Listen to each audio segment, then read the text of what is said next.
Hey everyone, welcome back to the channel. Thank you so much for tuning in to Sunday's Q&A plus channel update. Let's see where to start. We are now going to take up fly fishing. That is something new. We just went and purchased this right here at a local fishing tackle store here to my area. And I went to go see a friend. He basically talked me through a lot of the fly fishing stuff, knowledge that he has, and helped me to purchase one of these fly fishing reels right here. I want to say it's like an intermediate. After visiting them, there is some high dollar fly fishing equipment out there, and oh my gosh, can it get super expensive really fast. This is something brand new to me, and I've definitely been wanting to do this for the longest time. So it's been a long time coming. I'm talking like for the past 2 years I've wanted to get into fly fishing, but I was kind of scared to do it because I know, but I didn't quite know. So I kind of knew but didn't on how expensive it can truly be. This right here is the Temple Fork Outfitters BVK SD2 fly fishing reel. I'm a sucker for finesse style fishing, and I was going to go with the number 3 on this particular reel, but after talking to him, he's like, bro, for the style of fishing that you do, you like the real light stuff. The only difference between the number 2 and the 3, which this one's a 2 again, is how big the reel is and how much line it can hold. So I opted to go with the 2, and yeah, I'm hoping that it's definitely going to be able to be something that I can catch on to quick. But if it's not, then you know, I'm in it for the long haul.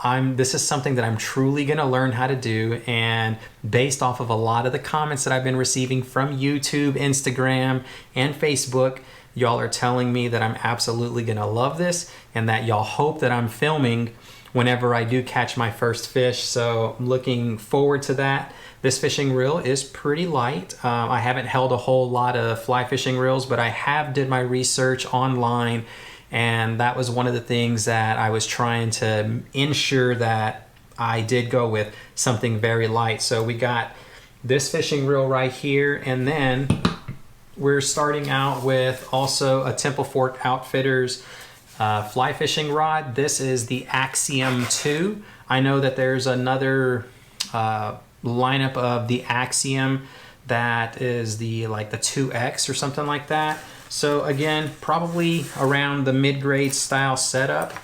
It's a pretty quality case right here. Trying to see if there's anything else in here. Nope. That's pretty much it. It's a very stout case to protect the rods. I wouldn't dare try to check it whenever you go flying or anything like that. And you got pretty nice little mat for the rod to go in. It's a 4-piece, 9-foot long, and it's an 8-weight rod. Now technically this right here, I think it said on the website that it's like a 5/6 weight fishing reel or fly fishing reel. However, I'm gonna pair it up to the 8-weight rod, and then later on probably purchase me a dedicated 6-weight rod to go with it, and then get the bigger reel for when I maybe make a trip to Florida and fish the flats for some of the bigger species that they got out there, such as snook, or maybe if I fly fish for bull reds, but I don't know where I could do that because I certainly can't do that around here to my knowledge. Y'all chime in if y'all know of an area that's local to Texas. But yeah, so taking a look at this right here. So I thought Temple Fork stuff was made here in the USA, and I quickly found out that it's not. I'm not knocking them or anything like that, but I was kind of disappointed when I found that the rod itself was made in Korea. I honestly thought it was going to be made in the US. I'd have to check the BVK, which I'm very curious. Let me get the box.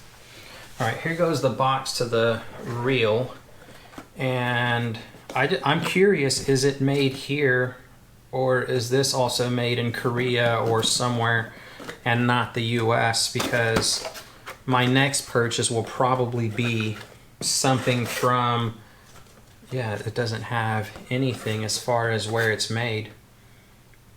But definitely a fly fishing setup that is made here in the US, and that's probably what I'm gonna go with. If I take a liking to it, and when I do purchase that second setup. There is nothing in here that tells me if it's made in the US or not. So yeah, there's nothing on the reel itself. Y'all let me know. Anybody out there that does do the fly fishing thing, let me know if y'all know if this is US made or not. I'm still gonna use it. I'm gonna keep it. I don't have any intent on taking it back. The fly line is the Rio Flats Pro Elite. It's a saltwater line that was designed primarily for the stuff like that I love doing out there in the marsh. And I've got some scientific angler backing. I think it's 20-pound Dacron is what David told me.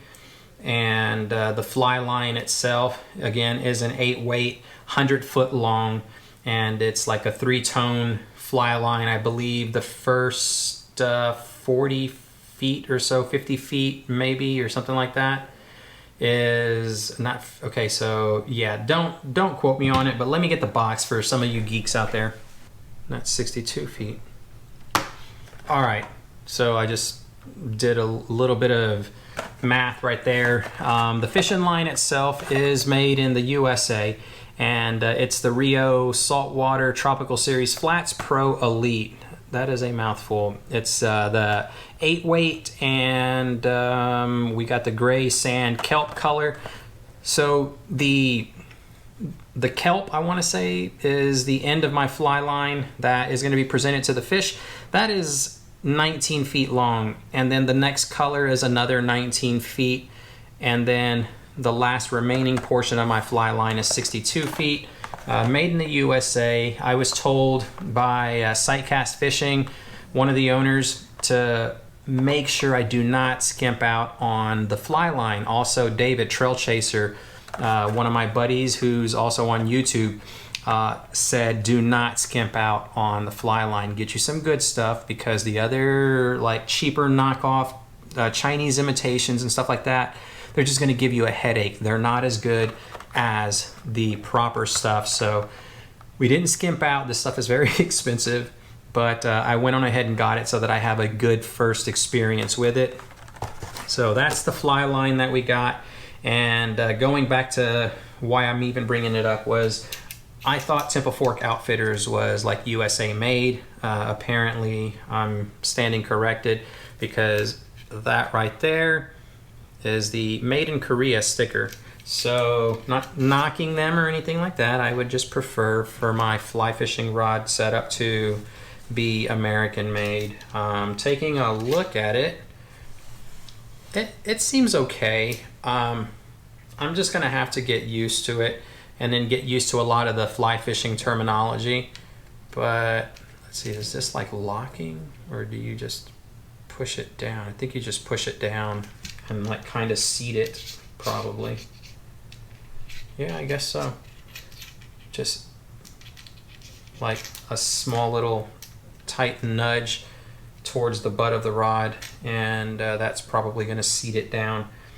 But yeah, it all seems to be in order. I guess after I'm done with this video right here, we're going to go outside and start practicing in the field and learn how to properly cast this thing. So should be fun, should be interesting. It's going to give me something new to do, and that's one of the newest updates to the channel, fly fishing. So hopefully we have some fly fishing viewers out there.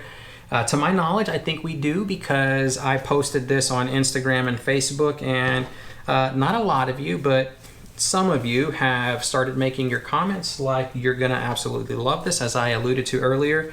And I'm kind of happy that y'all at least are gonna be along for the ride. And my hope is that everybody, regardless of what style of fishing that you do, you're a true fisherman, and it doesn't matter the content or the platform you're actually gonna watch. And that's what I can hope for. Nonetheless, the content that I create is because it's what I want to create. It's what I want to do. And the bulk of y'all have come to enjoy my content, and you're here to see what it is that I have to create, not vice versa. The 1% chiming in, making the lewd comments like, oh, well, I only watched you for this, and I'm gone now. I'm like, okay, bye, don't let the door hit you. But yeah, I'm gonna create this content, and hopefully you're gonna like it. We're gonna see what kind of a challenge it's gonna provide. And I do believe that's probably it.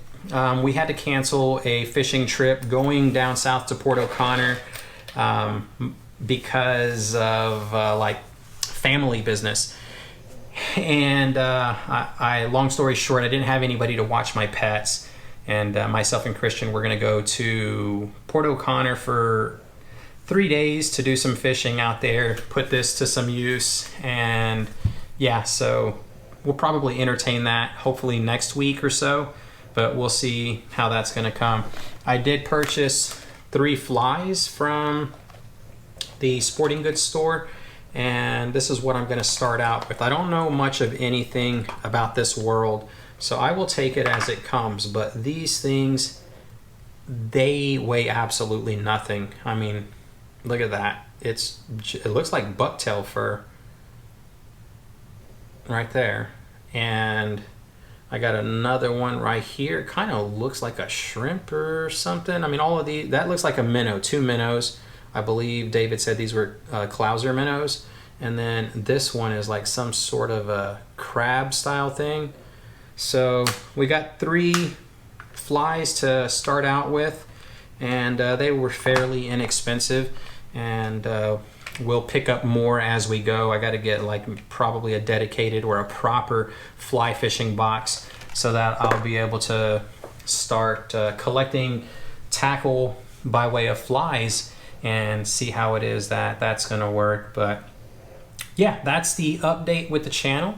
I definitely want to thank each and every one of y'all for tagging along again. And now let's go into the Q&A segment. So I've already got 4 questions that I've picked out randomly throughout the week.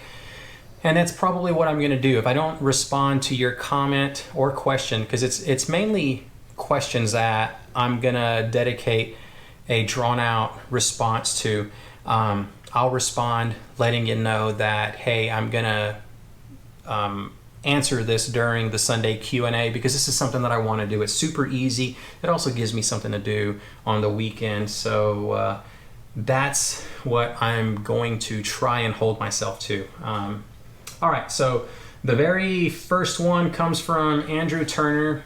He says, hey Mark, what rod holders are those? Also, what are the cubes that you have the reels in, if you don't mind sharing? Thanks in advance. That was in reference to the last week's Sunday Q&A. And the rod holders are these right here behind me. Those are a DIY that I did. They're fairly easy to make. I took some red oak, and I'm wishing that I wouldn't have done 8. I wish that I probably could have squeezed in another 2 for a total of 10. And I don't have enough space for my bait casters on the opposite wall over there to my right hand side. It's the same exact thing that I got over there, but that holds my spinning setups. Fairly easy to do. I just took the red oak and I took the jig or my drill with a little hole saw that makes holes. So you just basically space them out evenly with the ruler, make your pencil marks, and then drill that little hole saw through and sand it down. Take my jigsaw and then cut a little slit so that the rod can properly seat in there. And then I got the furniture here. Well, I can't move that because I've got the big battery. Well, let's just try. So I got these right here. Those are furniture like you put under the feet of furniture, and I tacked them down with some tiny little nails, and we got 8 of those there. And then you can just kind of see the rod holder itself. It's very elementary. The other one is the same exact thing, and then we've got them anchored with some big drywall screws. And yeah, it works for me, and it actually keeps everything tidy and organized. So that's the rod holders. Now the cubes that they're referencing is these right here. You can find these at Hobby Lobby. It's just a craft store. I don't remember what they cost. The wife purchased me one, and what I decided to do was, I didn't know what I was going to use them for at first, but then I was like, let's put the fishing reels in there. And being that I liked it a lot, the way it turned out, she bought me another one when she was at the store. She said, hey, they're still here, do you want another one? So that's what we got all of our fishing reels in. Kind of adds a little bit of character to the office. All right, so let's move on to the next question. John Moyes says, what app do you use for the winds, knots, etc.? And here goes my phone. So I'm using this right here. I gotta make sure that that's gonna be in focus right there. Tide alert for the tides, but it's not very accurate at all. This is a Freeport buoy, and based off of where that buoy is to the marsh system that I'm gonna be fishing, there's several hours difference, and it's a bunch of guesswork. So it's saying if I was at the Freeport marsh right now, the Freeport buoy is registering almost at low tide, and that couldn't be further from the truth, because the water would still be there in the marsh, and it would be like the oyster is covered and everything, so that you have to do a lot of calculating yourself. So as far as the tide apps go, good luck. I haven't found one yet that I can actually trust. It's just time on the water and using the same app over and over and over again until you get it down pat. So that's the tide the tide app that I'm using. And then you said the wind and knots. For the wind, that's this one right here. That's Windfinder Pro. And what I do is go to the map right there. I tap on the little wind icon over there, and it is just showing me what the wind is doing. And there's a little color-coded chart up there, or bar, and you try to match up the color based off of the area that you're going to go to, and it lets you know in miles per hour what those winds are at. So you can see that it's very low winds, anywhere from 0 to 3 miles an hour for the most part of the coast. This is fairly accurate. It's pretty spot on, and it also has the weather, like the rain, so you can kind of take a look at the area and then by hour what the radar forecast is going to be. So that's pretty cool. Looks like Dallas is getting hammered over there right now. And yeah, that's my wind app. Windfinder Pro, you have to pay for it. I think it's like $4, $3.99 is what I paid for it on the App Store. Jose Villanueva says, how far from the kayak are you casting? And that's from the Marsh Loaded with Flounder. So that right there, on average, my rule of thumb is learn to be accurate from about 25, maybe 30 yards out, because that's the furthest cast that you're gonna have to make. You don't need to boast like strong numbers, like, oh, I can cast 60 yards. Good on you if you can do that. If you're trying to cast 60 yards in the marsh, then good luck. You know, trying to be super accurate, hitting exactly where you need to be in order to present your lure to a redfish, a flounder, or a speckled trout that you just saw blow up. On average, 25 yards is what I'm casting, 30 max. If I'm trying to do a super long cast, I'm maybe in the back lake and I have a big old school, or I'm working the birds and I want to keep my distance, then I will try to make the even further casts, which is very doable because the fishing line that I'm using is 10-pound braid from Power Pro, and that stuff can carry a tiny little lure can carry that light braid for a long distance, and very doable when you're working with something like a 1/4 ounce. I rarely ever fish over that, and maybe when the bugs are wet, if I'm using a 1/4 ounce bugs, it'll have a little bit more weight, but you can launch those things really far. All right, last one is from the I'm gonna assume Michigan Outdoorsman. Another great video. I do have one question though. You made a statement that you wish you had the autopilot features when you got there, but with the pedal ability of the pedal drive. What did you mean by that? When looking at the specs on both kayaks, it appears that it's not a depth. Okay, wait. It appears it is not a depth in the water of the drive thing. Just wanted to know why the pedal would be a benefit in marsh fishing like you do. Not complaining or picking the video apart, just simply looking for your perspective. Okay, so what I meant by that is the autopilot is very slow. I absolutely love it because when I'm in the back lake or I'm in the marsh itself, I can raise the trolling motor on the autopilot to cruise in about 6 inches of water. I mean, you can get shallower because for the most part, the bayou is just filled with a very soft top layer of mud. So you can probably get into 4 inches and be churning a little bit of the mud. We don't have a lot of grass in our marsh systems on the upper Texas Gulf Coast. It's basically a soft mud and then a mixture of oyster shell. And so there's no worry, like if we were down south in the Corpus and beyond, like Padre Island area, they do have grass flats and you don't want to be destroying that. It's frowned upon big time, and it's also very bad on your part if you're an angler that takes an outboard motor or a trolling motor and just rips through the grass. You can literally see it. I see it all the time in Port O'Connor, and it takes a special person to actually destroy that habitat. But the autopilot, I can cruise through very shallow water with it on that trolling motor, and it outperforms it did outperform the Hobies that I used to own. So that's why I sold the Hobies and I stuck with the Old Town autopilot. The reason why I say I wish that I could have the pedal drive from the Salty on the autopilot is because the autopilot is super slow. I don't think Old Town took it into account, or maybe they did, and this was the happy medium of cruising around out there. I'm only able to go 3 miles an hour, and that's with the tide and the wind at my back. If I'm lucky, I'll get 4, depending on how strong that tide and wind is. So I'm cruising at most anywhere from 2.2 to around 3.2 miles an hour.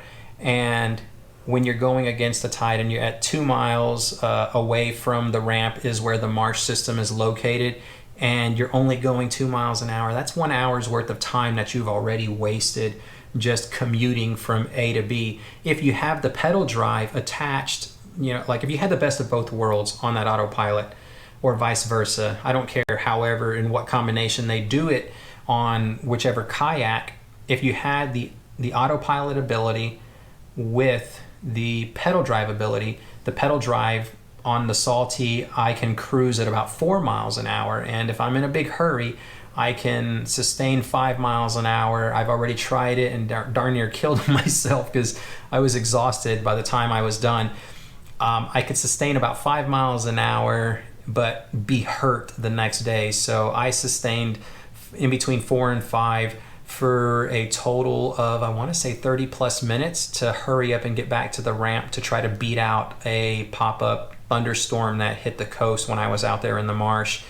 And that's basically all I'm saying is I want to be able to go fast with the pedal drive, but when I get to the fishing grounds, I just absolutely love the autopilot because it will take care of you. You don't have to worry about getting blown into the bank. You hit spot lock on the Minn Kota trolling motor and you're anchored there through GPS location via satellites, and getting super shallow, and I'm talking shallower and faster than what a Hobie can actually pedal you through the marsh, doing its like butterfly thing. I mean, it's already been tested with friends in their kayaks and in me.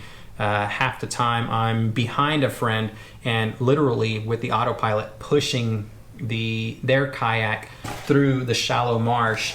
And yeah, so that's basically what I was meaning. I want the best of both worlds. So that is it. That's going to do it, everyone. Thank you so much for watching and tuning in to the Sunday update and or the Sunday Q&A and channel update. I'm very grateful for y'all. Thank you so much. Without your love and support, I could not do this right here. So I just need y'all to know that I am just super grateful and beyond blessed to be able to do this here as a full-time job. And I'm glad that y'all are always anxious to tag along whenever the new work week starts. I love my office. I love each and every one of y'all. And until next time, tight lines.